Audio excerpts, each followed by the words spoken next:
Episode 42 of Cutoffs and Coffee. Welcome back, everybody. Thanks for tuning in with us. CT and James here, as always, from T3 Performance. Today on episode 42, we have a good friend of mine, Aric Lemon. Aric is and was the first franchisee of the iCryo facilities. He owns 3 facilities out in New York State and 1 now in Florida. And so what they do at iCryo is they focus on compression therapy, sauna, NAD, dry float, photobiomodulation, and cryotherapy to help an individual live their best lifestyle. So we dive into those services, we dive into all the benefits, and we dive into why you, no matter who you are listening, why you should be doing some weekly cryotherapy. And this week's episode is brought to you by iCryo. If you want to try out cryotherapy and you're not an Eskimo or an athlete and you don't think it's for you, this is a great opportunity if you happen to be in one of those 3 locations in New York, either Latham, Guilderland, Clifton Park, or the new location coming soon in Florida, Boca Raton. You could try one of those lifestyle services that CT just mentioned for free. All you got to do is mention Cutoffs and Coffee.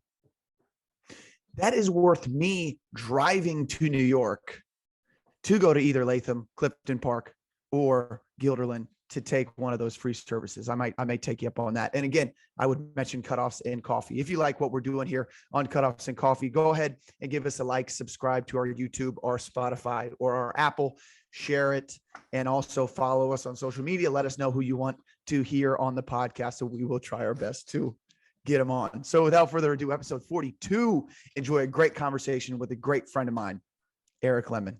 Enjoy. Yo, Aric Lemon.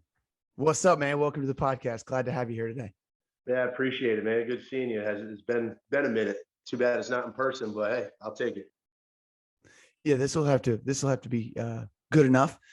I did want to say, maybe not Cutoffs and Coffee this episode, maybe more like tank tops and green teas, because Aric is the first guest on Cutoffs and Coffee podcast to, as far as we know, to never have had a cup of coffee. What's the deal there, bro? And if you want to stop listening, guests right now, people listening on YouTube and Spotify and Apple, go ahead. But Aric, what's your excuse to not have coffee?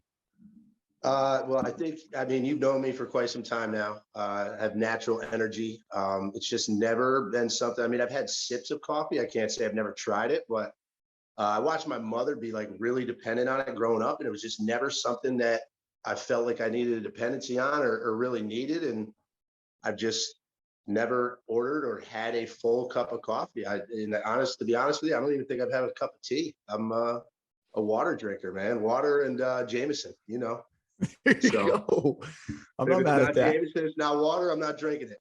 I'm not mad about that. We did have Corey Morrow on the podcast a couple episodes ago, and he drank his first cup of coffee on the podcast. So that was interesting. We could kind of see him ramp up and hit that caffeine high towards the end of the podcast. So that was a lot of fun. Hey man, just get us started here. Tell us something about you that we cannot find from just a quick Google or Instagram search. Something about me that you can't find. Well, I mean, you already hit one of them. I've never had a cup of coffee. Mm-hmm. And the next thing that I'm going to be announcing that you wouldn't see on yet is my newest business venture. I got a guy down here that I've become really close with, and we just started a premier moving company. So we'll be doing high-end moves and everything from packing, unpacking, assembling, disassembling furniture, post clean to get your condo or whatever ready for the next tenant. So on and so forth. So that's going to be launching very soon. We just worked on the website and logo, which is coming out soon. I'll be making that announcement. And then other than that, I don't think you'll find anything that my whole life I've been playing soccer. I don't think you'll find that on Google anywhere, but just a couple tidbits about me. I'm not sure where you would find time for that. We'll get into your franchises and the facilities that you own, but that's awesome. I just don't know. Or what you got more than 24 hours in a day? I don't. I maximize my time and always try to maintain some balance. And I got a great team with my franchises back in New York. So, as you know, MK, my right hand, somebody very important to me, does very good work that allows me to do other things instead of being so focused on, just iCryo. So I'm very thankful for her and my team there. As you know, it's with the gym, it's all about your team. It's about the people you surround yourself with. That's the most important thing. And I think I've done that pretty well over the years, and that's allowed me to free up time to do other things. Awesome. Yeah, we're going to get back to that, the team aspect, because like you said, that's so important, not only what you do, but in sports and in the gym as well. Second question here. Can you remember the last skill that you taught yourself or something that you're currently working on? Yeah, I would say, and I don't know if you necessarily classify this as a skill. I think it is, because I think a lot of people lack this, but over the last several years, I've been really teaching myself balance, which is vitally important for just so you don't get burned out. I mean, as we all experienced the last 2 years of the pandemic was rough on many people, especially in many cities and in states over some others. And it taught me to kind of take a step back when I had that downtime to realize, I was working to the grindstone, constantly, stressed out, even though what I do, I love. So I taught myself to not take everything so seriously and, just really focus on balance. So I don't know if you'd necessarily consider that a skill, but like I said, I think a lot of people lack balance. So to me, it's training the mind, which I think is a skill. Yeah, that's so important. I can't agree more with all that. And that's a great way to look at it. As a skill, it's just like training. You just got to train it, because if you don't train it for long enough, you kind of lose balance, and then you can't find your center. So it's good to always be working on that. Dude, I know your story. I want people to hear it. It's awesome. It's inspiring. So take us from, young Aric in school all the way up to where you're at now, living in Florida, doing your thing with the iCryos. Kind of talk us through what that journey has looked like for you. Yeah, sure. So, I grew up in Clifton Park, New York, middle-class family. Mom and dad are still together after 47 years, 2 brothers and a sister. Grew up playing multiple sports. So I had, I would say a pretty good childhood. For those who know me from my past, in high school, I started to kind of veer off, had some wild years, some years that I wouldn't change. They've made me who I am, but, I could have, in retrospect, made definitely some better decisions. I was what you would call knucklehead and know-it-all, and went off to school, furthered that knucklehead kind of journey for a little while, and then finally, got back on track and realized, my decisions weren't going to help me in the long run. Finished college, jumped out to South Carolina shortly after I finished school because my son was living there. A lot of people, I don't talk much about my personal, my family life, but I do have an amazing son who's 22 years old. I had him at a very young age through those troubled years. And he was living in South Carolina. So I'd moved there, was working in restaurants, a fine dining restaurant, things like that. And, I wasn't making good money. I wasn't happy. Didn't have a great group of friends down there. So I decided to come back to New York in beginning of 2007, at which point I had a lot of friends in the mortgage business, and they kept trying to recruit me just because of my personality, my ability to sell.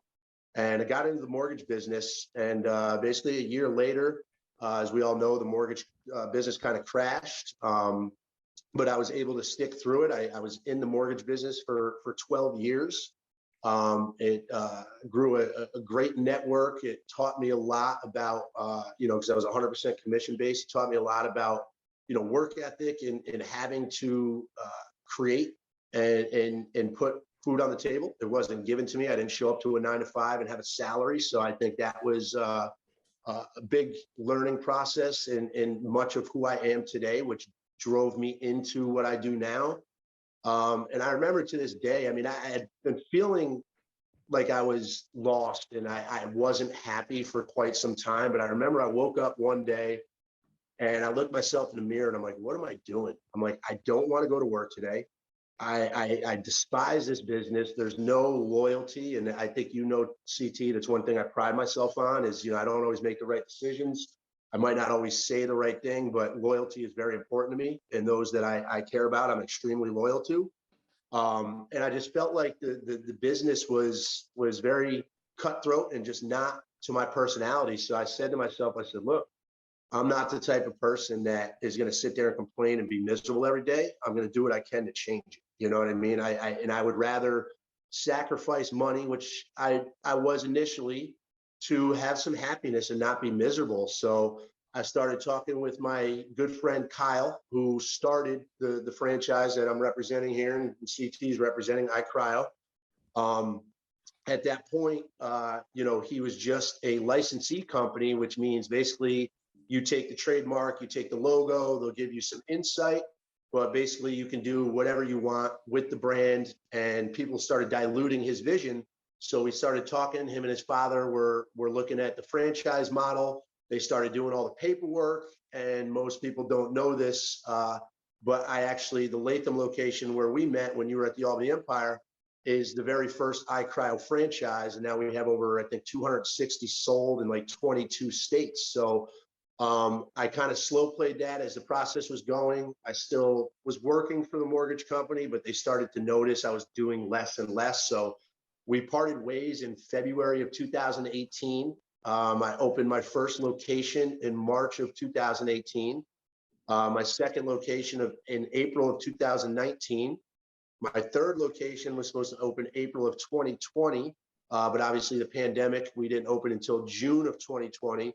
And now I'm currently working on my fourth location here in South Florida. I've shifted gears, stopped putting money and my time into New York State, and I've shifted gears to expand down here in South Florida. So my Boca Raton location is supposed to open up in about August. So I've been out of the mortgage business since February 2018. Honestly, one of the best decisions I've ever made. Missed some of the colleagues and some of the day-to-day stuff I was doing, but I don't miss the industry. I don't miss the stress. I love what I do. Every day I get to go into work, see people feel better, look better, tell us about their testimonials and how we've helped them. I get to work with a great group of people. I have a core group of staff that I absolutely admire. They go to work and work hard for me every day, respect the brand. So that's what it was, you know. So, you know, I was the first to open a franchise, the first to open more than one, first to open more than two. And hopefully I'll do some more firsts for the iCryo company. I love it, and it's where I'm meant to be. Dude, I think this could be just as much a business podcast as it is a, you know, this one recovery and performance podcast, just from talking to you, because you have so much experience in there. I definitely want to talk a ton about what you guys do at iCryo. I want to talk more about the staff. I want to talk about all that stuff in your journey, but we may have to set up a time where we can talk business too, because that is very tough. What you're accomplishing and what you're doing, that I'd imagine is very tough to do, especially because you're saying you're the first one, right? You're the first one to do all this kind of stuff. There's got to be a certain level of pride that you have after being able to accomplish all that. Yeah, I mean, not to toot my own horn, but it's there was no blueprint. You know, there was no franchise before that, so I had to kind of run with it. And I can't say that corporate hasn't been there, because they have. You know, I've bounced ideas off them from day one. They've been very helpful, and I'm very appreciative of all the people there, especially, you know, my brother in arms and very close friend Kyle, who's the COO. But, you know, truth be told, me doing the proof of concept is, and you know, Kyle will say this as well, it allowed this company to grow at the rate it has, on top of the hard work and brain power that corporate has put behind the engine of iCryo. But obviously they had to be able to show other locations the numbers and the ability to make this a profitable business. So yeah, I take a lot of pride in it, but I'm not alone. Like I've said, it's, you know, it's a work of my determination, my ambition, cryo corporate, and the great people around me. And again, my team. You know, I can't say enough about MK. I know, you know, people hear me talk about her all the time. She's been with me for over 3 years, and I couldn't do it without her. She's amazing, and she's best employee I've ever had, hands down. So we yeah, kind of it's a collective effort, but I'm sorry, go ahead. No. So we kind of talked about your transition from the mortgage industry right into iCryo, but what was your first introduction to cryotherapy, and how did that shift your like approach to recovery in general enough to say, okay, hey, I'm going to leave this job that I've been doing for 12 years and this is it? Yeah, great question. So I was actually involved in a network marketing company, and I know a lot of people out there, they have a negative connotation about network marketing. But network marketing is exactly what the name is. The problem with network marketing is so many people get involved and they go screaming to their friends and everybody else, oh, you're going to make so much money, just do this, do this. Is there money there? Absolutely. There's been multi-millionaires made in network marketing, but people approach it the wrong way. It's network marketing. So you network first, market second, and then the money comes third, right? So if you focus on the money, you brush people off the wrong way. So long story short, Kyle and I were involved in that company, and it was a nutraceutical, health-related, all-natural network marketing company. And we had, known each other a little bit, and I kind of watched iCryo. I'd always been into holistic wellness. I'm not somebody, I don't even take aspirin if I have a headache. I don't put any pharmaceutical drugs into my body. I take a very holistic approach, and it's worked very well for me. So I did very well with that company, worked up in the ranks. I still am involved. I just don't build a team anymore. I still get residuals, things like that. So me and Kyle started talking, and truth be told, my CFO and one of my partners had, kind of come to me, and he went down and tried everything out. And at the time there was something going on and I couldn't go to Texas to try everything out. And they came back and talked about it, and we had a lot of thoughts around it, and it kind of fell by the wayside.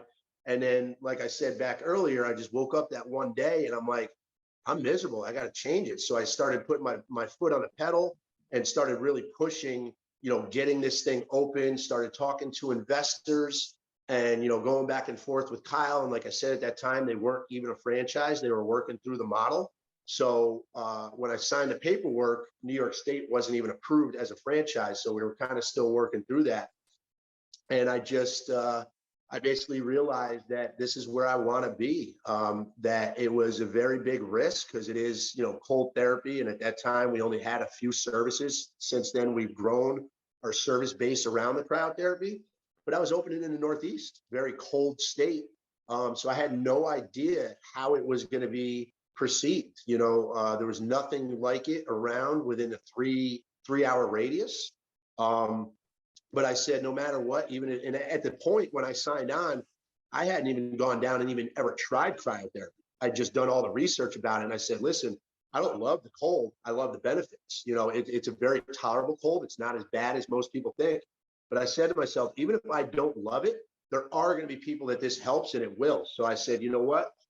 You don't get the reward without the risk. And I said to myself, this is a huge risk. I'm leaving a 12-year career that I was very successful in. But it was a risk I was worth taking because, again, there is no reward without that risk.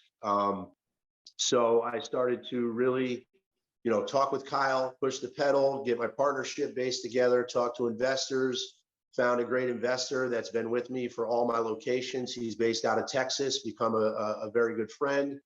And that's basically the history. It's how we got started and how I met Kyle. And then, the rest is history, and we're continuing to plug away and just grow and grow.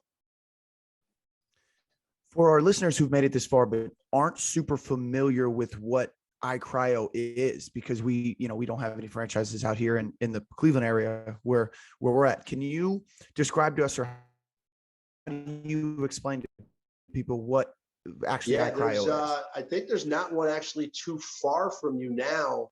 There's one in Cincinnati. I'm talking to somebody in the Columbus area. And so iCryo is a holistic health and wellness center. Our focus when we opened was cryotherapy, and then there was applications built around it. Cryotherapy is using cold air temperatures to trigger the vagus nerve and reduce inflammation in the body. For those people that don't know how detrimental inflammation is, it is a silent killer. Inflammation is linked to every major ailment in the human body. The more inflammation you carry, the less your body can adapt and fight off other viruses. Your immune system is weakened. And how do we get inflammation? Inflammation, number one, a big cause is stress. Who these days is not stressed? Obviously, working out, right? When you work out, you're causing inflammation. And unfortunately, 95% of the foods we consume on a daily basis cause inflammation in our body. There's only a handful of foods on the planet that actually reduce inflammation in the body, but you would have to eat such large quantities that it's just not possible for your body to even notice the inflammation markers changing at all and going down. So cryotherapy is an accelerated ice bath with zero pain. By far the most effective way I've ever found, and this is my life, this is what I do. I research every day. I'm not a doctor, obviously, but immune system is my life. I've done so much research on it.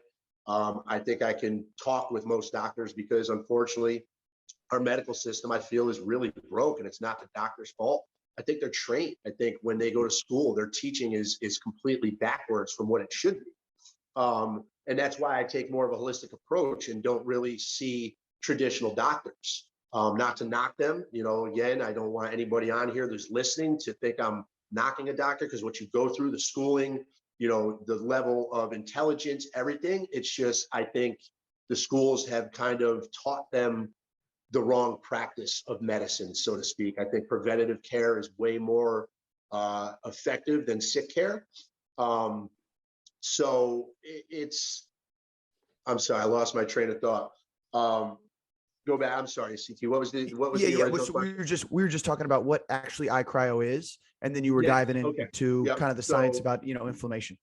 The inflammation markers, things of that. So then we also do like IV therapy, which is putting liquid nutrients straight into the bloodstream. What that's going to do is hit your body on a more cellular level. Your body will absorb much more of the nutrients than orally ingesting them, because on top of that fact, a lot of the nutrients, vitamins and stuff out there are just, it's not regulated, right? So a lot of them are loaded with synthetic ingredients. Your body doesn't recognize them as nutrients. We've added services like photobiomodulation, which is using frequency and infrared and lights to penetrate the skin to do a cellular regeneration.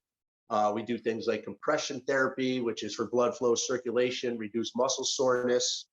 We do body toning, body slimming, facial toning. We have infrared saunas, which are good for cardiovascular health, people who suffer with asthma or COPD, because it actually helps bring more oxygen-rich air to the lungs. Very different in the way it heats from traditional saunas. It's more of a internal heat from the inside out, where a regular sauna is external heat and humidity that's heating the air around you.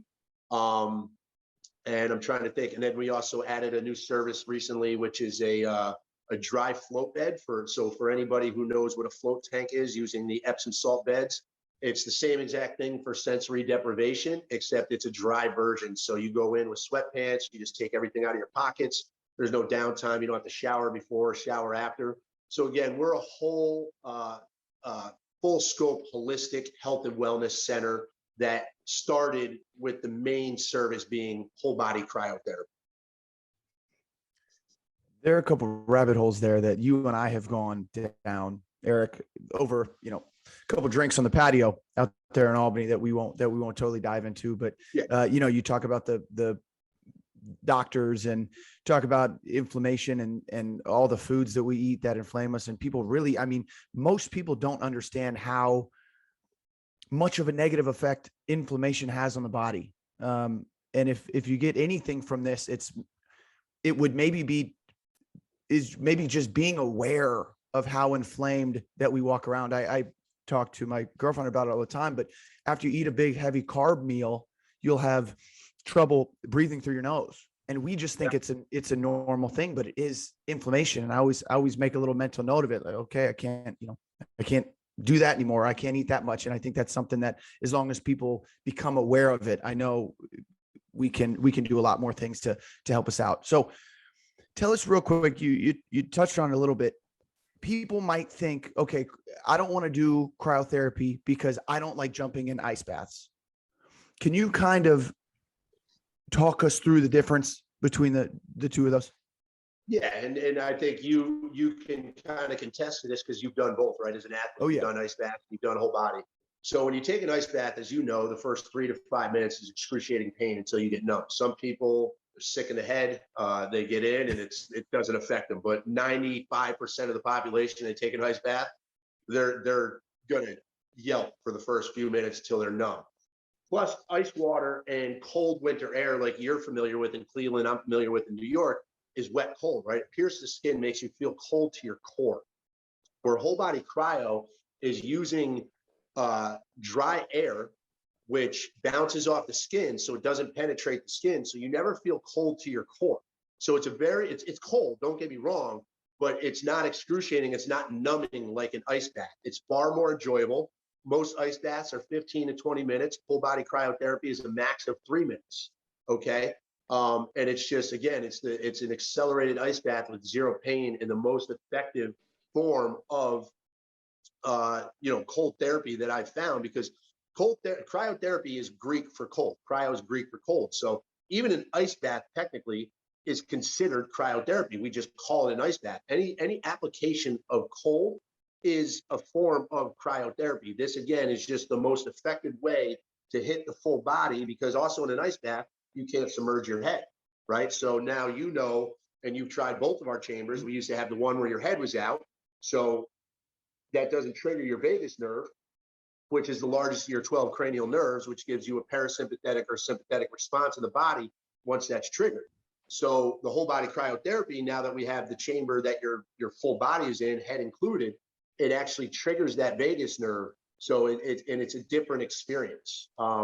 So the best way I can explain it is it's very tolerable. It's cold. I'm not going to lie to people, but the benefits far outweigh the time spent in the chamber. It's mostly mental, like most things are in life. It's a head thing. Is it cold? Yeah, but you got to train the 6 inches between the ears, and it just becomes easier every time you do it. As we're talking about, the differences between cryotherapy and going into, when I was playing football in college, they had the ice tubs, and that was, an everyday thing for me. I was a little older playing, and, I say that now and thinking back, like, well, I was 23. Shit, I probably felt pretty good. But like, it was something I had to do on a daily basis just so I could go out and practice the next day, play at a high level. I still got benefit from that. What are the main differences from like a benefit standpoint outside of I'm saving time? Because it kind of seems like the cryotherapy is like driving the really, really fast car with the souped up engine. And then like the ice bath is like the pickup truck. It's still going to get you there. It just might take a little longer. Are there additional benefits outside of just that, the feeling good aspect of I can go in this cryotherapy chamber for 3 minutes, or I could sit in an ice bath for 10 to 15 and get similarly beneficial effects on my body? It's a great question. I've seen more research on cryo, from the endorphin kick to, creating more elastin and collagen to have better and tighter skin cells. Ice water kind of penetrates the skin. So I haven't done enough research, so I don't want to sit here and pretend to compare much of the benefits. I know cryo is good because a lot of the times with headaches, right, it's inflammation around the spine. So reducing that inflammation, it helps a lot with preventing migraines, things of that nature. Autoimmune diseases, we see a lot of people with MS. They have great results from cryotherapy. I don't know many people with MS that have done ice baths, so I can't compare their results from that. So it's a tough question, because have I taken ice baths? Yes. Have I done a lot of research on all the medical benefits that comes with an ice bath outside?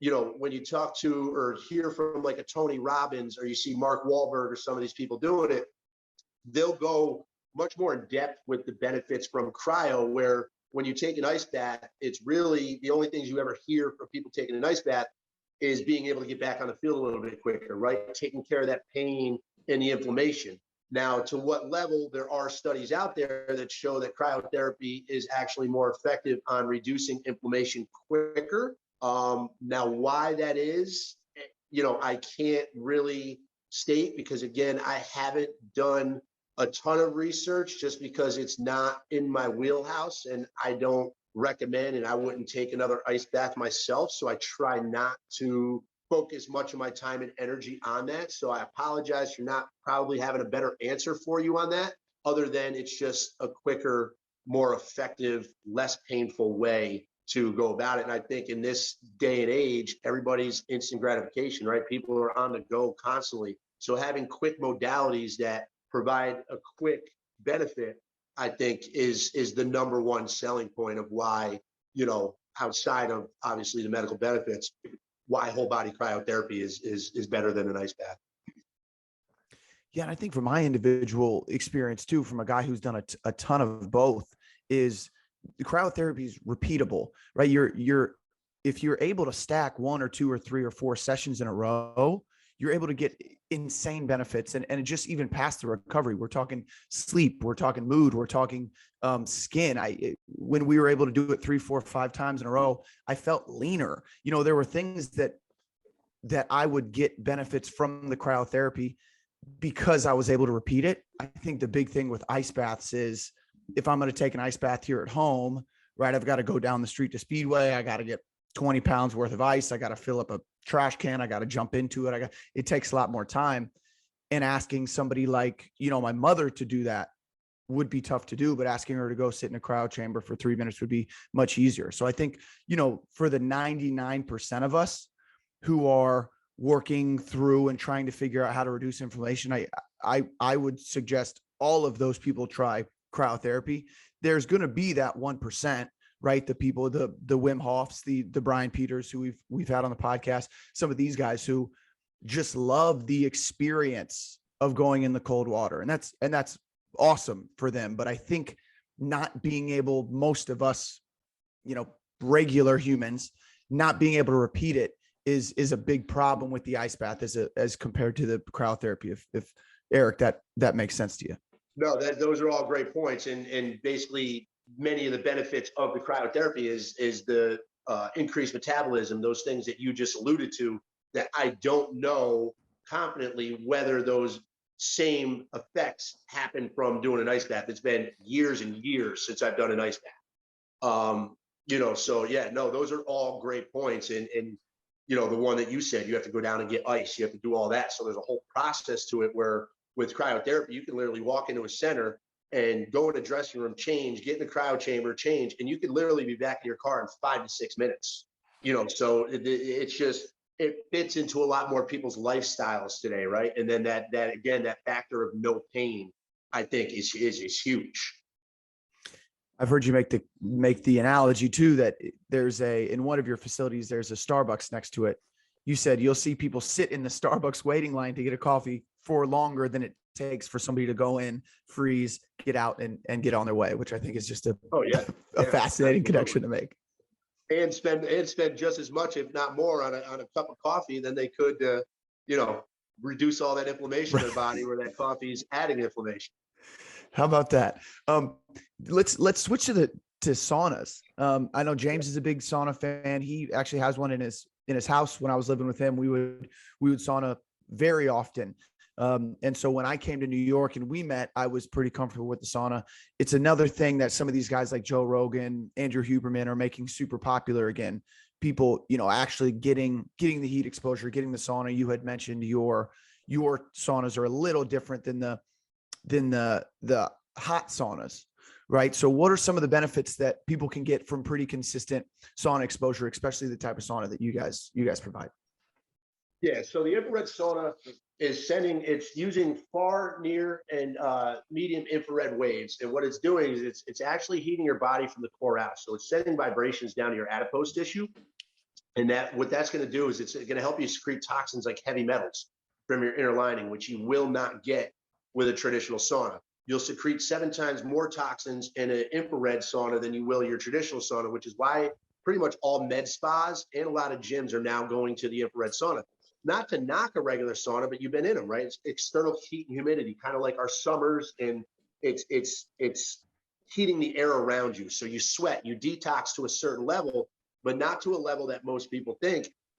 And most people don't sit in a regular sauna for more than 15 to 20 minutes, right? Where an infrared sauna, we have people that it's a half-hour session, and we try to get them out in a half hour, and they want to be in there 45, 60 minutes, right? So it's heating your body from the core out, but it's also doing things like it's helping bring more oxygen-rich air to your lungs. So people who suffer with asthma or COPD, they won't, because of the humidity in a regular sauna, they won't last 60 seconds because it's almost suffocating to them. Where in an infrared sauna, they can sit in there for 60 minutes because it's actually going to help with their breathing condition. So it's just a very different way of heating. And then there's also lights above, chromotherapy. Our body reacts to light, like, as you know, the sun, right? We see the sun, it looks yellow, but the sun emits more lights than just the yellow that we see, right? The only thing that's harmful is the UV rays, but the vitamin D is vitally important to our bodies, right? So our bodies react to light in a very natural way, and it's called chromotherapy. So there's different lights above in infrared saunas that react to the body in a different way, and there's different settings that you can set. So it's just far more in depth in how it heats the body and what it does from a detoxification, oxygen standpoint than a traditional sauna.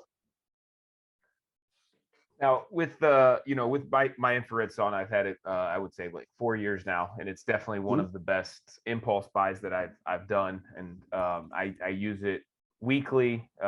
It's definitely a big part of my routine. But I also go to another gym that has a sauna, and I do notice the difference in how I feel getting out of both saunas. I feel good either way. I think the advantages of the sauna at the gym, that's the external heat, is like you do start sweating right away. And in the infrared sauna that I have in my house, like I have to kind of make sure I'm planning ahead to turn it on a half hour ahead of time. And then from there, I can go in anywhere from 30 to 45 minutes. It's comfortable enough. You can bring a book in there, or you can just listen to music. And why I asked the question about what's the difference between cryotherapy and cold tub is, I've always been interested in contrast training. The times that I've been able to do it, it's the best I've ever felt if I can go. And I know you're not a coffee guy, but if I can go from hot to cold and then drink a cup of coffee, I just never have felt better, more energized, more clear. Is that something that you see a lot of people taking advantage of? Is that contrast training? And do they go cold to hot? Do they go hot to cold? What are some things that you've seen or that you recommend? And it's basically shocking the body, right? So going hot to cold is very good to kind of trick the body. With our old cryo chamber where your head was out, I used to treat it based on the time of the year, right? So in the winter, I would do the cold, then I would do the warm because I'm going back outside to the cold. And in the summer, I would do the warm, then the cold because I'm going back out in 90-degree weather. But now that you're fully enclosed, the real problem is, especially with like females, like you wouldn't have an issue because you don't have hair on your head, right? So it's like the problem is you have sweat. If you have saturation and dripping sweat on your body, obviously you can burn yourself because you're going into extreme cold. So now with being a whole body, you can't really do the hot before the cold because of that risk. Okay. Mm-hmm. But you're absolutely right in the sense of tricking the body and doing both. So yes, we have a lot of people who go through the circuit, which is, the whole body, the compression, which we call the freeze and squeeze, and then the infrared sauna, which used to be in our old pass structure. But now our new passes allow you to do pretty much all of our services. It's credit based, but yes, traditionally people do the hot and the cold. Some people just don't like saunas, so they skip it altogether. Some people don't like the cold, so they only do saunas and warm related services. So we give them the ability to kind of customize their wellness journey how they want. We always try to educate people and push them into at least try certain things before they just discount it. But people are going to be people, and I think the problem that we're seeing today with like the Instagrams and everything is people are all about instant gratification and tangible results, right? What I mean by that is what they can see in the mirror. People don't think about, oh, I look good in the mirror, but I might not have slept. My energy levels are low. I'm always stressed out. Well, that's not because necessarily your job or your friends, which has a lot to do with it. It's what's going on internally. It's your circadian rhythm. It's how, like sleep. People don't realize this. Sleep is the most important thing that our bodies can do from not only a wellness standpoint, but weight loss, right? because when you go into REM sleep, people go to sleep, right? And they sleep through the night.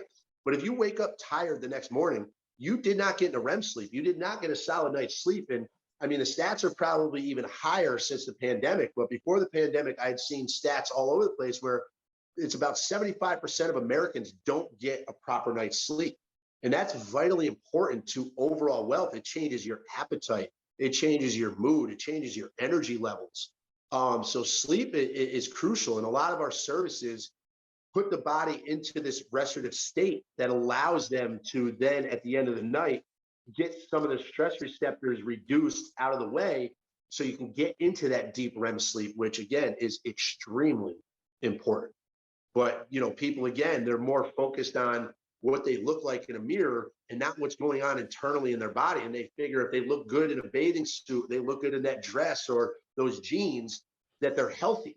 And there's a lot of fat, skinny people. And what I mean by that is they look healthy on the outside, but on the inside, their body's screaming, I'm unhealthy. Yeah, man. Sleep. Makes sense. Oh, absolutely. And golly, I could talk ton more about sleep because I'm totally right there with you. That was a huge thing very early on with cryotherapy that I recognized, is that I would get home, and especially if it was kind of an earlier evening freeze session that I would have, I would get home and I would knock right out, and I would wake up and I would feel incredible. And that was a big thing. We had talked about benefits and, you know, writing on the board, hey, how do we feel from this? That was a huge thing that stuck out to me. And sleep is very tough for people because it's so subjective. It's such a tough thing for people to really rate. You know, if they wake up in the morning, it's like, yeah, I feel fine. Right. And it should be a little better than that. Like, we all know when we get out of bed and we just pop out of bed and we get going to whatever we need to do, we can recognize that we slept better that last night than we have in the past. So I think that's a good thing to make a note about when it comes to cryotherapy, even if you are afraid of it being cold or, you know, the price or whatever it is, the issue that's stopping you from doing it. I think it is so important if it's just for sleep, if you look just at that benefit. So that's a great point. You had transitioned, Aric, talking about the freeze and squeeze, and I saw James laugh. I forgot how much I enjoyed that rhyme scheme there. Tell us about the compression therapy that you guys do and the benefits of that. Yeah, so compression is not hot or cold. Many people have seen them on athletes. They're sleeves. We have leg sleeves that go up the entire leg and stop at about the groin area. We have hip sleeves that hit your lower back, your IT bands, your hams, your quads, and then arm sleeves hit front of the shoulder, back of the shoulder, entire arm. And what it is it's not hot or cold. It's just compression. What it does, it mimics muscle contraction, increases blood flow and circulation to break up things like lactic acid, which is going to help reduce muscle soreness and speed up recovery time. So it's just a very relaxing modality. You sit back in a recliner. It's a 30-minute session. You throw these sleeves on. We have chambers now that you can actually customize. There's 4 chambers in each sleeve, and you can customize the pressure in each chamber. So if you have areas that are a little bit more sore, you can focus a little bit more pressure. If you have like weaker ankles or don't like pressure around the foot, you can customize each chamber to have different levels of pressure, which, you know, is very good for the guest. And like I said, it's one of our probably not as utilized services. And the reason being is not because it's not effective. It's just now it's become kind of more mainstream to where you can buy them in stores. And a lot of people have started buying them for their homes. So we see them being used a little bit less in the centers, but still a very utilized service, very effective service, something that I love to do. You know, at night, I'll bring some sleeves home if I, you know, was at the gym or played soccer and I've just had a long day of being on my feet. My legs are just sore. And it's just a nice way to just kind of kick back at the end of the night, relax. And it feels like a light massage on the area that you have the sleeves on. So. Yeah. And how many people can stay awake for that entire 30 minutes when they're getting the squeeze done? A lot of people, I mean, a lot of people do knock out. They take a nice little nap and I think they enjoy that. I think it's one of the more enjoyable things of the compression. But most people, they'll sit in there, and as you know, you met a lot of people in the centers, right? You talk, you chat it up, you have some good conversations. You know, we have some great stories of compression. We've had business relationships come out of that. You know, you said you listened to my podcast with Britt. A lot of people don't know this, but Joe and Britt's first date was at iCryo in compression. And, look at them. They have a kid and they're married. And, so we've had other relationships grow and dates happen at iCryo. So it's just a great place and type of service to just kick back in a recliner and relax and just either talk to the friend you brought or the stranger next to you and just have a conversation. We have a TV there. So if you just want to zone out and watch some TV, you want to play on your phone, it's just, it's a place where people can talk or just relax and be in their own element. I'm sure you were intentional when creating kind of the blueprint of the facility to put people next to each other for an extended amount of time in a comfortable setting to be able to make good relationships. I mean, you had to do that on purpose, right? Because like you'd mentioned, I had plenty of incredible conversations with human beings that I wouldn't have met in any other setting if it weren't for iCryo. So was that intentional to put the people next to each other, in a comfortable setting like that? I would say, I mean, there's no other way to set it up. I would love to take credit for that, but the design and how everything was set up was done by Kyle in corporate. But I would assume that some of the intention was there to have a system and hopefully, guests interact with one another, relationships grow. They get to talk about their experiences with one another, because here's the thing, you might be sitting next to somebody in compression and they've been apprehensive about doing whole body cryotherapy. But now there's a middle-aged woman that resembles something like them that is raving about the benefits and how she likes it. Now that person that's in compression that's never done it might be like, all right, now I got to try this. This woman who's similar to me, I was under the impression that only CT type people, football players and athletes benefited from cryotherapy, even though we do our best to educate them with the tour. As you know, we do a full detailed tour when they walk in. But sometimes it's hearing from somebody like you that has similarities, same type of job, same type of lifestyle, that will get somebody to be like, you know what, get over that hump to finally try it out, right? So I can't answer that because I didn't design how, the layout of everything was. That's more of a corporate thing, but I would have to say that was part of their thought process. I've never asked that question, but I would assume that's part of it. Yeah, it reminds me of a point in a book I was reading, and unfortunately the book doesn't come to mind. I need to do some of my cold therapy to wake my brain up, but where they had basically taken people who usually would never cross paths and they moved the facility around to where they had to have conversations with each other, whether it would be they changed where they ate lunch or they changed where they went to the bathroom. And then they ended up having a ton of benefits in the company for that, because they just put people where they would see other people. And I think that's something that iCryo has done really well.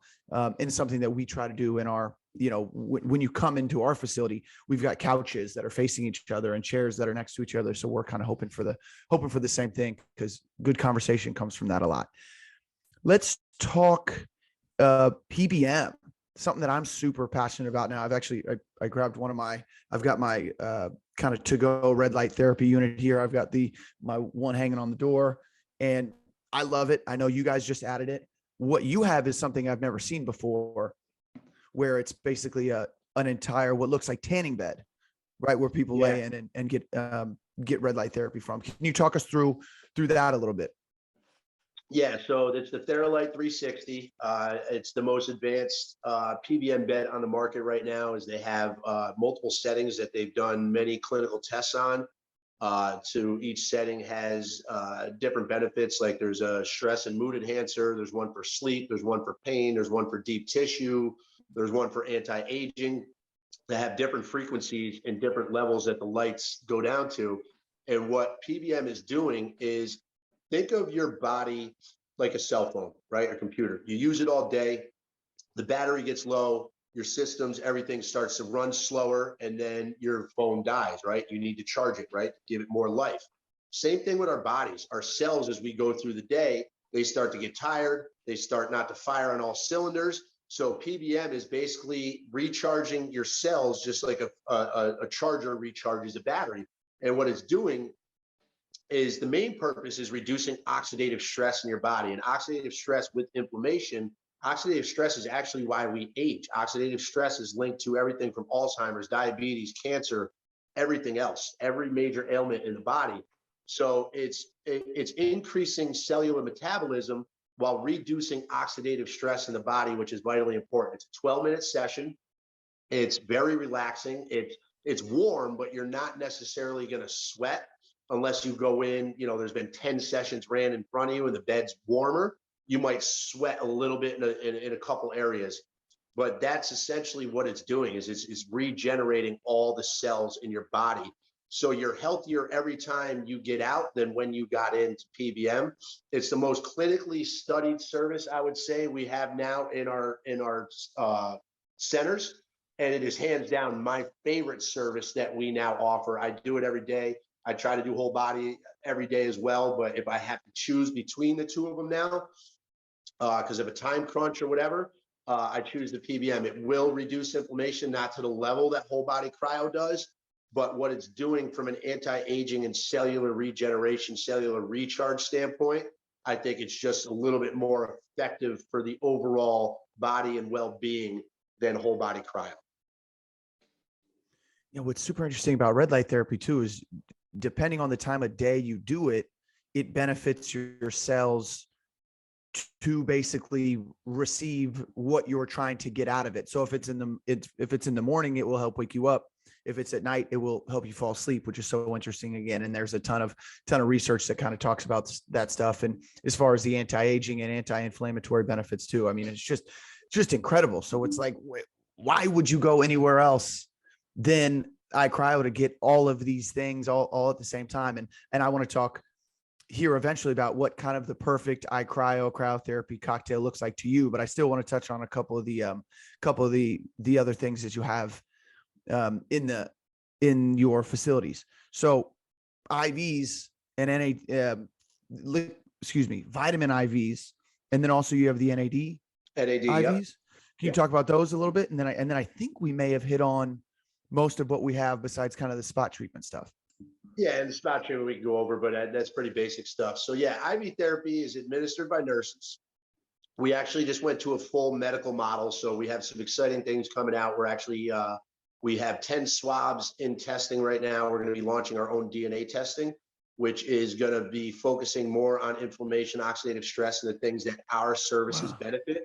So we can make proper recommendations on how often you should be doing whole body cryotherapy based on inflammation markers, PBM, what type of nutraceutical bags you should be doing because of your depleted nutrients in your body. So it's what I alluded to earlier is IV therapy is a more effective way of putting nutrients into the body because it's going straight into the bloodstream. So again, it's going to hit you on that cellular level. It's going to help, with nutrient absorption. Your body's going to recognize the nutrients in your body far longer than if you orally ingest things. We also do vitamin shots for, some people are just afraid of needles, and you're never going to, some people won't get over that phobia. So we have different nutraceutical bags, which again are just to put vitamins and minerals into the body that you might be depleted of. And then NAD is actually a molecule that our bodies naturally produce. We typically stop producing NAD between the ages of 25 and 30. As we went to college, if you consume alcohol in your early 20s, it will actually deplete NAD out of the body faster. So when NAD really came as a IV, solution, it was for people who had severe alcohol addiction or opioid addiction, right? So it came to the forefront for a medical purpose, and then they realized how many mainstream benefits it had. So then it started to become kind of just a preventative care method for a lot of people, right? But originally, NAD was only used in medical purposes, again, for alcoholism and opioid addicts, because alcohol is the only drug that you can die from the physical withdrawal of, because your system, your liver will shut down. And that's, and that could be very bad, where other drugs you could die of overdose, but you will have a very bad withdrawal, but there's not another drug out there that you can die from the physical withdrawal of outside of alcohol. So NAD is basically just putting that back into your body So it hits us on a mitochondrial level, which is the powerhouse of every cell, right? The mitochondria. Every cell has mitochondria. So it's going to help wake up dormant cells. It's great for anti-aging, a lot of autoimmune. So we can't make medical claims, but I've seen a lot of people with autoimmune diseases, people with MS and things like that, have tremendous results from doing NAD therapy. So again, it's replenishing a natural molecule that our bodies stop producing after we reach a certain age. And it's why we actually go into oxidative stress when we stop producing that NAD. It's when our bodies really start going into oxidative stress. And that's why you typically will see people when they start to get in their 30s. That's when you'll start to see wrinkles and things like that happen, gray hairs, where you don't normally see that in the 20s because they're producing NAD at a very high level and their oxidative stress is less. How often would you suggest an NAD drip on kind of that thought of what you're talking about now? It's not a one size fits all mentality. So the best way to do NAD, especially if you're well beyond that 30 age, is a load up phase. So a load up phase is going to be either 4 to 5 days in a row or 7 weeks in a row. And then your maintenance bags, we have people that do it monthly, quarterly, once a year. It's like, okay, you guys love coffee, right? You drink coffee for the energy. You drink another cup of coffee for the energy. So I kind of relate it to the coffee drinkers that when you see your energy levels start to go down, that means your NAD levels are starting to go down. So get back in for that maintenance bag. So we've had a lot of people also with NAD say that they feel they need less coffee, right? There's some people who love the taste of coffee, and there's some people who drink coffee because it's that stimulant. It's the energy. But here's a fun fact for you, and I don't think most people know this. Coffee does not actually give you energy. It's the biggest misconception. It blocks receptors to the brain to allow your brain to tell your body that you're tired. And I don't think a lot of coffee drinkers actually know that. And you can research that. You can look it up. It does not in any way, shape, or form give the body energy. It blocks a receptor to the brain to allow the brain to tell the body that you're tired. Yeah, I love that you know that. And that is a great point. First of all, don't tell us how we can drink our coffee and how we can't. Okay, so first off, don't tell us why we drink our coffee. But yes, we did a video clip, what we call espresso shots. And I talked about that same thing. And it's interesting because adenosine and caffeine use the same receptors, and adenosine builds up in the brain. The more adenosine that it is in the receptors, the more fatigued we get. That's why we have, those kind of early crashes, those mid-afternoon caffeine crashes, because all the adenosine rushes back in after the caffeine's worn off, and then we have to have more caffeine. And that's kind of a cycle that a lot of us are stuck in. And like you mentioned, don't even really think about it. So if there are things like cold therapy, red light therapy, NAD drips that can help us with that, I think that's a super beneficial thing for people to understand. If they take advantage of it or not, no big deal, but just to have the information out there, I think is important. So I want to know, we touched on it a little bit earlier, from the guy who spends not as much now, I'd imagine, but when we met, you were spending all day in a cryotherapy location at iCryo. In a perfect world, what would the perfect cocktail look like for somebody like you? And then we'll kind of level it depending on where the individual is at. But if you could take advantage of all of the services during the day, or just half of the services during the day, what would a perfect day look like for you when it comes to taking advantage of the services in regards to the benefits that you receive? Meaning which ones would I definitely do, or I'm kind of, so in the time that I have, or what do I try to do the most religiously? Yeah. So let's just say in a perfect world, you got all the time that you could want at iCryo. What I would do the full circuit? Yeah. What would that look like? What would the time constraint look like? What would you do? And then we'll kind of work it back to where, okay, you only have 3 days available. You only have 1 day available, what it looks like. But let's just say for you, who's in there all the time, who has access to everything, what would be the perfect service for you to hit? Well, I would start with the PBM because of the cellular regeneration. It's actually going to increase the efficacy of all the other services, because your Nice. cells are going to react to those a lot better once they're up and firing on all cylinders. So I would start with the PBM.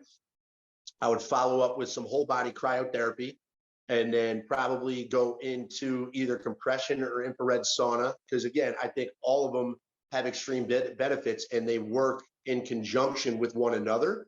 And then I would probably end with an IV drip, and not necessarily for the energy, because the other services, and I have natural energy, I would do it more because I don't always get to eat 4 or 5 meals, healthy every day. I try to, I have breakfast every morning. I try to eat as clean as possible, but let's be honest, I'm on the go. I do eat, some crap. I do have a sweet tooth from time to time. So everything in moderation. But that would be kind of my system and how I would go about it. Now, obviously, with owning the businesses and having everything going on in my life, I don't have every day that I can do that. So I really try to focus the most on PBM and whole body cryo is probably the two that I do most consistently, because again, you're in and out, you're done in 15 minutes. 20 minutes to change and do everything, get back into your car for those two services. How about the people who your pass holders? So the individuals who come in more often, more consistently, what seems to be the reason that they keep coming back, outside of the opportunity to talk to your kind of incredible staff, as far as the services go? If somebody's just to come in 2 or 3 times a week, where could they get the most benefits? And from doing what? Yeah, I mean, it's going to be the PBM and whole body. Those are the two most beneficial services we offer. Well, and then IV therapy, but you have a lot more people that I think are afraid of needles than you do that are afraid of the cold, or obviously laying in a PBM bed. I would say our most utilized service now, since we've added it, is definitely PBM. And then second would be the whole body cryotherapy. Awesome. When we look down numbers week to week, we have more bookings for PBM than any other service right now. Oh, that's excellent. If somebody just comes in and wants to try it out, either iCryo or a cryotherapy facility that's close to us out here, what do you suggest they try? Would it be just the tank in and out and see how they feel? Well, each guest is going to be different. It depends on their time, and really what we go through with the tour, we find out why they're there and what they're dealing with. So the recommendation for everybody is going to be slightly different based on their ailments or what they're going through from a pain standpoint, So if it's something where they're in extreme pain and their doctors recommended they have, thyroid issues or real severe inflammation issues, then yeah, the whole body cryotherapy is going to be the most effective for inflammation. If they have an autoimmune disease, things like that, then the PBM is probably going to be a little bit more effective, because again, that oxidative stress is linked to a lot of those autoimmune diseases, but also the whole body cryo. So it's a very, very tough question to answer, because everybody's going to be different. And I think they're so close in benefits that it really comes down to the comfort level of the guest. Are they comfortable with the cold? Do they need to ease their way into that? A lot of the times we'll see people start with like a nitrogen facial or a spot treatment just to see the cold, and it takes them a few weeks. They got to see several different types of people do whole body, so they don't just see all athletes doing it, right? So they can see themselves in the chamber, and they kind of ease their way into it. And the question comes from the place where James and I hear all the time from our athletes who are training the most often, or how about our kind of most elite athletes who are getting ready for their pro day, right? And they'll say, hey, pro day tomorrow, have you guys ever tried cryotherapy? You guys ever tried compression therapy? Is that something that I should try? And I always, talk a ton about the benefits that I was able to receive from doing cryotherapy. So I guess my question was coming from their perspective, right? As an athlete who just wants to get the most out of their recovery and want to drop in for a session before a big game, before a big exhibition, before, whatever that looks like. Do you suggest that people go in there and jump in the cryo chamber for 3 minutes and they'll feel great after that, or are there other things that you would stack with that? And that's kind of where the question is coming from. Yeah, so cryo is, it is, you are going to feel some constriction because of the cold. So I wouldn't recommend doing cryo right before you step on a field to play a game. You know, a couple hours before is good, but you're obviously always going to be more inflamed after your workout or after a game. So I would recommend always doing it after than before, unless you really need that energy burst or need to loosen up a little bit because you're extremely tight. But yeah, I would always recommend after a workout or after a game than before a workout or a game. You're gonna see more benefits after because of the increased inflammation from that workout. Awesome. That's a great point. I always find it funny that you know, we know that like working out, training, practicing is an intended, right, inflammation response that we get from the body. Eating food, there is usually an unintended inflammation response, right, from eating. But for some reason, it's like, don't miss that 30-minute window after you're done training when you're already at a heightened state of inflammation to shove food down your mouth so that you get into an increased state of inflammation beyond that food. You better not miss that window. I always thought that was funny and felt better if I pushed that meal off after training. But maybe replacing that meal with something to kind of bring down that inflammation, like cryotherapy, might be a little bit more beneficial than eating a cheeseburger right after you train or play. Yeah. Yeah, good point. You have to, so needles, right? An issue for some people, cold, an issue for some people. Why is everybody not doing cryotherapy? What's some of the resistance you get? What's some of the pushback you get? I mean, the one thing is we'll have like, you know, trolls, you know, get on our Facebook and be like, this is a scam. You could just stand outside naked for 30 or, you know, whatever. A lot of people, the misconception is that it's only for athletes, for people that are in the gym, because again, I don't think a vast majority of our population here, and we're always behind the curve when it comes to holistic wellness stuff in the United States, and specifically in the Northeast, right? You know, California is always ahead of us in that regard. Like they've had cryotherapy since like 2007, where you're now just seeing it starting to pop up a lot on the East Coast. But I think, you know, the big misconception is that people think that it's only for athletes, and people don't understand how many different things in our life and our lifestyles cause inflammation in the body, and how bad our American diet and the food really is for us, right? It's just, it's insane what our, you know, FDAs and things like that approve for us, especially children, to put in their body. It's disgusting. Yeah, that's so true. And if you just look at basically the marketing that is on all these boxes and, you know, all these prepackaged foods, and it says heart healthy, and it says, you know, all these things for kids, 9 out of 10 doctors. I mean, it would be hard being uninformed and then trying to make these decisions to what you're going to give, you know, what you're going to give your children. It's got to be a tough time to be a parent with all the kind of poor marketing going on. Absolutely. How about some client wins? We had mentioned there's people close to Aric and I in the Albany Empire family, and people in the Capital Region know that there was a big win, right? Like you had mentioned, there were 2 individuals that we know and love who met doing compression therapy and met at an iCryo and fell in love and had children and got married. But as far as the benefits go, what are some of the client wins that you've seen? But just maybe to get people to push them kind of to the next level. If it's, even after this conversation, I'm not sure I want to try cryotherapy. What are some of the things that you've seen happen that you can kind of help guide them to say, yeah, this is absolutely something I should try?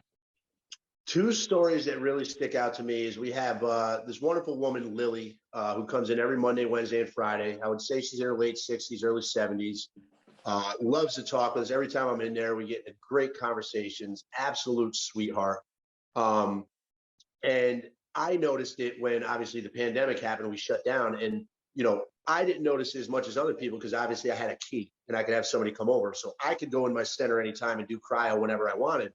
But when we reopened, we had so many people that didn't realize, because they were doing it often until they didn't have it, how much it was actually benefiting them. So 2 stories that really stick out to me. One was a woman, Lily, who has severe rheumatoid arthritis, and she had gotten off a lot of her medications or cut a lot of them way down when she was going every day. And then while we were closed, she said she was miserable because she had to go back on high levels of the medications because she was just having bad reactions.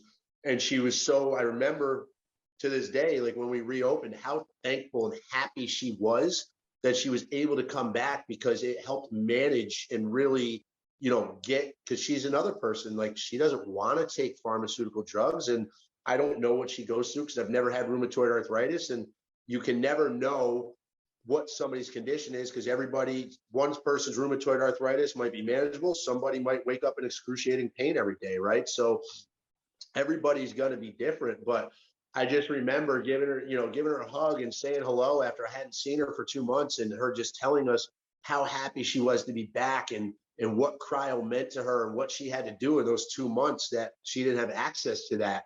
So that's one story. And then we have another woman who got COVID really bad, and she had the long-term COVID, which some people have had. And when she came into us, she was a teacher, but she came in a wheelchair. And she was a little apprehensive. And within 2 days of doing cryo, she was no longer in a wheelchair. And people are going to think like, no way, this is crazy. This is as true as it gets. 2 days later, she's walking in with a cane. After 1 week, she dropped the cane. She was coming in religiously with her husband, who was, a saint, was helping her through all this. And, since then, I can't even tell you how many people she's referred to come in. She did a great, powerful testimonial for us. It's on our Instagram and I think on our websites. And she saw absolutely amazing results from the post-COVID, because again, that's an upper respiratory infection, right? It does a lot of damage to your lungs, and the infrared sauna is bringing more oxygen-rich air to your lungs. So she was doing the combination of the whole body cryotherapy, the compression therapy, and the infrared sauna. And like I said, came in a wheelchair 2 days later, and she had been in a wheelchair for about a month and a half. 2 days later, she was able to stand up, do a lot more stuff, came in a cane. Within 1 week, was walking in with her husband on her own, no cane, no wheelchair, no nothing. So those are probably 2 stories that stick out the most. We've had some people that have had tremendous results with their MS, and and then the number one benefit we continue to hear, which makes me happy, is how many people comment on how well they sleep. Like you said, how well they sleep after doing cryotherapy. And I notice it. Like, I don't sleep bad. I have a lot of things going on. So there's nights where my brain doesn't shut off, and it's not because of anything other than I'm still thinking, that I don't, go to bed as early as I would like to, or sleep as solid as I would like to. But every single time I do cryotherapy, I could have a lot on my mind. I get a great night's sleep. And I think that one factor, that one benefit, is the reason why everybody should at least try it for a week, 2 weeks, a month, and then make up their own, determination about what it's doing for them. But I think if we as a whole slept a lot better, you would see more productivity in work, right? Work setting, because your energy levels. You'd see better appetites, which would allow you to eat more meals and eat healthier, which is the thing. Like, a lot of people eat 1 meal a day. That's not helping you lose weight. Yeah, it's throwing off your calorie intake, but your your stomach has memory. The best way to lose weight, and correct me if I'm wrong, I'm not a nutritionist, but is to have consistent meals every 3 hours, whether they be smaller, larger, whatever the case may be.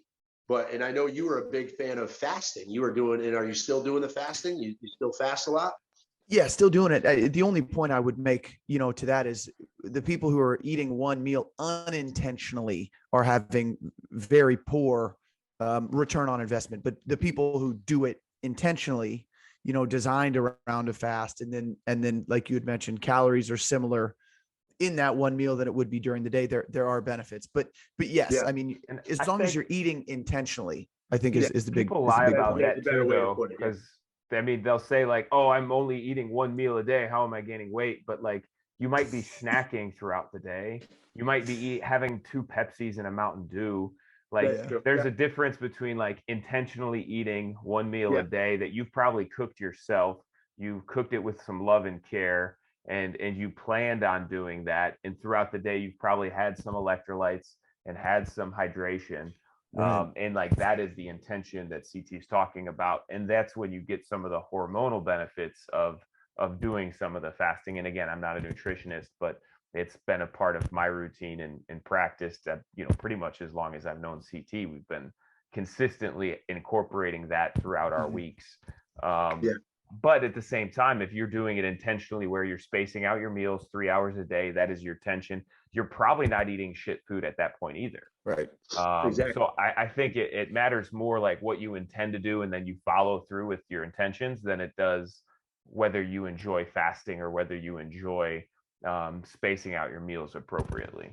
I don't think that's a better way to put it. I was more intending to those people who eat that one meal to think that they're going to be in better shape, better health, and lose weight, as opposed to the people who do it intentionally. And I believe in fasting. I do it from time to time. And CT's kind of the one that got my mind thinking about it. And sometimes I do it intentionally, and sometimes I do it because I wake up in the morning and it's like from the second I wake up and I don't even think to eat. I'm just go go go. But either which way, I do notice some increase in energy and cognitive when I don't just continuously eat and eat late. Snack late and eat late. So yeah, the intentional part is thanks for correcting me. That's a better way to put it. Yeah, and that's the other great point to that too is you become metabolically flexible too with a certain level of fasting. So then we're burning fat. That's where you get the brain benefits from, is that you're actually burning a better source of fuel than sugar. But again, the people who are saying I'm only eating one meal a day and not losing weight, it's because James had mentioned it's one meal, but there's Pepsis and there's goldfish and there's crackers and there's all that kind of stuff. One point about those wins too is it's true. The individuals who are affected by it know it's true. Why do people believe, okay, I take an Advil and it cures my headache? Why can't they believe, oh, I did cryotherapy for 3 days and I feel way better from it? Right. So it's one of those things, like it doesn't matter. You don't have to try it if you don't want to do it. If you have a certain way that you go about life, okay, but you don't have to, like you'd mentioned, like knock people for, oh, I can't believe Aric is out, spreading this misinformation about people having these good benefits. It's not that. Why not? Why can't it happen? Right. And from somebody who's done it plenty, myself and yourself included, there are definitely incredible benefits. And it's definitely something that I would suggest everybody try. And that's, more a statement than it is a question. I don't know if you had any thoughts on that, Aric. I mean, I think that's one of those rabbit holes, right? We could go all day about that. And I think it goes back to one of my original points, is that our training, our thought process has gotten so much on sick care instead of preventative care, right? I have a headache, so let me take something that a pharmaceutical industry made. And I have news for everybody. I hate to break it to you. Pharmaceutical industry makes a vitamin. They're not making things to make you healthy. They make money off drugs, the things that they give you when you're sick. So anybody who thinks buying something from a pharmaceutical company because it's a vitamin, you don't know what's in that vitamin. Like, the pharmaceutical companies don't make money off preventative care. They make money off sick care. And we've gotten such in this mindset that you put a Band-Aid over a cut, right? And that's what aspirin is. It's Band-Aid over a problem. But what is causing those headaches? It's the inflammation. What are you doing to prevent those instead of stopping them once they happen? That's what we're about. We're about the preventative pre-care, so you don't have to have the doctor visit. You don't have to take the Advil. You don't have to take the arthritis medication and all those things, right? But people in this day and age, and they're not focused on preventative. They live their lives. They're focused on, what is going on Instagram or what their friends are doing, and they don't focus on what's good for them. And it's like, preventative care is the answer. Like for instance, you know, the FDA just got involved and now NAD is patient specific. It's just a matter of time that, and if you think that's just because the NAD or the FDA wanted to do that, no, that's because the pharmaceutical industry started to see how much that was affecting their bottom line. So now it's like, well, throw a hurdle in it. And it's just a matter of time before PBM and whole body cryotherapy. Once enough centers pop up and people stop buying pain drugs because of these modalities, then they will get regulated because, again, the FDA is just a branch of the pharmaceutical industry. They're bought and paid for. Mm-hmm. I hate to break it to people that don't want to believe that, but that's the sad reality. You know, if you create a nation of drug addicts, right, then they keep going back to the same drug and keep buying the same drugs. These people are going to print money and make all the money they want. And they're feeding off of us.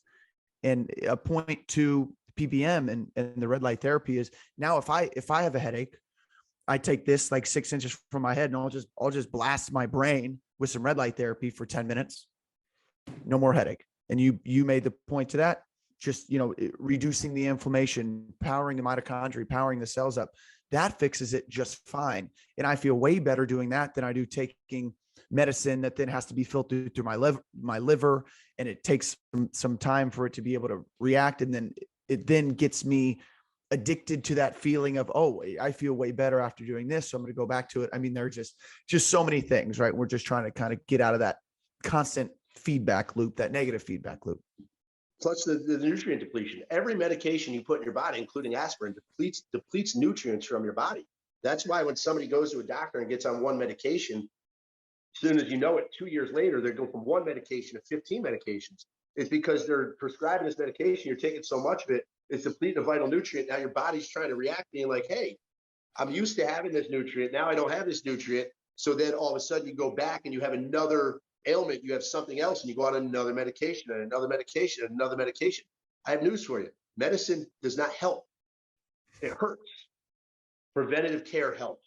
And that's what iCryo focuses on, is getting to you so you don't need to get to the doctor and take that medication. Aric, what do you see the future of iCryo looking like? Somebody who's on the forefront. I mean, where does it go from here? Oh man, the amount of things we're working on behind the scenes with the DNA testing. We're looking at some other exciting things like UV IVs. We're now transitioning to a full medical model. So if something like the pandemic ever happened again, we'd be able to stay open. So I see us, and I already see us. I mean, we have one major competitor that's Restore Cryotherapy. Not to knock them, they've had a very successful business model. They started before us, but I think we're leaps and bounds. And obviously, I should say that because I'm with iCryo. But I've been into several restores, and again, not to knock them, they're not on the cutting edge and have the vision that iCryo has moving forward to be the absolute premier health and wellness destination. And I truly believe we will obtain that. We have some amazing, brilliant minds involved in this company. We have so much passion and drive involved in this company. And we have a strong passion to really help and bring a healthier lifestyle to as many people as possible. And I think that's what will separate us, on top of the fact of how much we drive education into the staff and into our guests, right? With the tour, we're very focused on safety and education. And a lot of other places that you go that do cryo and these types of things, you come in and they just throw you into services. They don't educate you on what they do with the body. Most of their staff, if you ask them a question, can't even answer it. I've called cryo centers all over the country, all over New York, to try to, refer people in. And I get back to people all the time, and I'm like, go in if you want to, but based on the questions, I wouldn't recommend going to this place. And it's unfortunate because I want every cryo place and every place like this to be like us. So I can, if we don't have an iCryo, I can say, hey, CT, there's this place down the road. I called them, and I do it for people all the time. I'll call the owner, I'll call staff there and vet them to see how much knowledge and what type of chambers they have and how they do things. Like a lot of places don't take skin temperature, things like that, things that are vitally important. And I got to get back to people all the time and be like, listen, I know you want to do it. You've experienced iCryo, but I'm just warning you, you're going to have a much different experience. And I just don't trust the safety and the education at this center. And it's not because I want to talk bad about them. It's near and dear to my heart, right? Those things and having people have a great experience and being safe and feeling like they're educated, and the amount of people that come in apprehensive, they come in nervous, man. This is something they've never done. There's an art to educating and into making them feel comfortable about stepping in negative 200-degree dry air, when they've never done that, and not being able to see because it goes all around you. Those are things that make people very nervous. Yeah, and I've always appreciated about you is that you just want people to feel better. You want to help people. The same reason James and I got into this industry is why you got into what you're doing, because you want to help people be better and feel better. And, you guys not being an essential business and not being open for a while was super hard on you, not so much because the money situation was just because you weren't able to help those people that you love and care about. And I thank you for being that and focusing on those people. And I think that's another reason why you are so successful, why the people who you work with are so successful, and why your franchises are so successful, because your focus is not the bottom line as much as it is helping the individual hopefully live their best, most healthiest, least inflamed life possible. I appreciate it. I appreciate you acknowledging that, because when I talk to other franchisees, I field a lot of calls for people that are looking to get an iCryo a little nervous. And I think that you hit it right on the head. I think that has been a major part of my success. Is I don't look every day and look at the bottom line. I mean, during the pandemic, I think maybe I did a little bit more because we got hit very hard, and it was like, all right, we got to do things, because like if we don't, these might not be open. Like when I say we got hit hard, we got hit hard. But yes, from day one, I focused more on the environment and the staff and making sure they're okay and the guests are okay, as I did on the bottom line. Because like I alluded to in the network marketing, it's you network and market, then you sell. If you focus on environment, you focus on culture, you focus on staff, and all those things are working together and everybody's happy, then your bottom line naturally will go with it, right? Because that person's going to walk out feeling the benefit, feeling the vibe, feeling the culture, and they're going to go and tell everybody about it. If you don't focus on those things and you're focusing on bottom line and everything comes off as a sales pitch, then they're going to walk out the door and be like, yeah, I just felt like I just walked into a used car dealership. I didn't feel that sense of community. I didn't feel that vibe, that culture. And that's not going to be sustainable. Yeah, it's tough. And obviously what you're doing is working. Let's wrap up here, Aric. We always ask our guests this question. And, I kind of imagine you're in front of, let's say, talking to 1,000 strength coaches, 1,000 athletes, 1,000 weekend warriors. And I want to know from your perspective, and we've already answered this probably 3 or 4 times, but maybe just to kind of wrap things up, what do you think we, as, again, adults, strength coaches, people in the fitness industry, people who care about longevity and health, where do you think we're missing when it comes to our recovery efforts? I say this all the time. I mean, personal trainers, and people have different theories on this. Personal trainers, and I say this a lot, and don't take this wrong, anybody who's on here, and of course you guys as a personal trainer, we can elevate our heart rate in a million different ways, right? Why do you have a personal trainer? It's because you want aesthetically, you want muscles, you want to look a certain way, you want the burst, right? I think athletes need that type of stuff. They need that motivation. But at the end of the day, just to be healthy and raise the heart rate, you can take a brisk walk, you go for a jog. You don't need to lift weights, you don't need to do those things. But what you do need is you need proper sleep, and you need recovery. I think recovery is as important, if not more important, than actually working out, right? Because your body needs that rest. It needs to recover. And you can stress your body out from a million different things other than working out or playing a sport, right? So I think in the fitness world, trainers as a whole, and that's why I appreciate you guys, and I know you guys do this in volumes, is you do focus on recovery, right? But there's a lot of personal trainers out there that don't do anything. They might foam roll. That's their form of recovery, which is not bad. Foam roll, I think it's great. But you're beating somebody's body up, and you're not also talking to them on foods or things that they can eat to help that recovery process. And I think that's where our fitness world is lost, is as much as they focus on the actual program, they need to educate themselves. And it could be acupuncture, it could be chiropractic work. It doesn't have to be iCryo. I don't want people thinking I'm like saying, oh, you have to focus on what we do. No, I think what we do, everything together, is the mecca of recovery and health and wellness. But there's a lot of other modalities out there that personal trainers, like I said, acupuncture, chiropractic work, stretching, yoga, Pilates. Yoga and Pilates are two modalities that I really want myself to get into, but I got to find that time to do it. I think there's a lot of benefits from both of those modalities, but how many trainers out there are saying, hey, I know this yoga instructor, you should go do yoga once a week, or you should go do Pilates once a week and stretch those muscles, which I think, again, is very effective.